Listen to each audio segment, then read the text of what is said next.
परवा मला एक कॉल आला पालकांचा होता. सर, आमची मुलगी परीक्षेलाच जायचं नाही असं म्हणते. बापरे.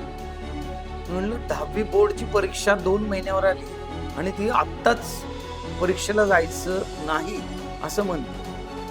का तर मी तिला फोन द्यायला लावला आणि तिच्याकडून जे कळालं त्या चर्चेतून हे लक्षात आलं की विद्यार्थ्यांनी त्या बोर्डची अकारण भीती घेतलेली आहे.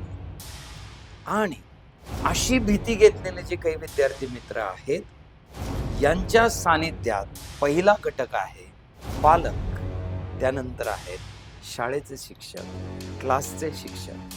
तर मला असं वाटतंय तुम्ही सगळ्यांनी एकत्र मिळून, आपण सगळ्यांनी म्हणजे एकत्र मिळून कोऑर्डिनेट करून याला सोल्युशन काढलं पाहिजे. भीती घेऊन उपयोगच नाहीये.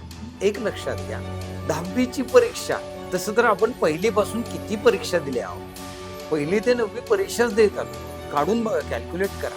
मग 10वीची परीक्षा अशी काही वेगळी आहे का? मग घरातलं वातावरण त्या पद्धतीने ठेवूया आपण की जेणेकरून विद्यार्थ्यावरचा हा ताण कमी होईल आणि ते आनंदाने या परीक्षेला सामोरे जातील.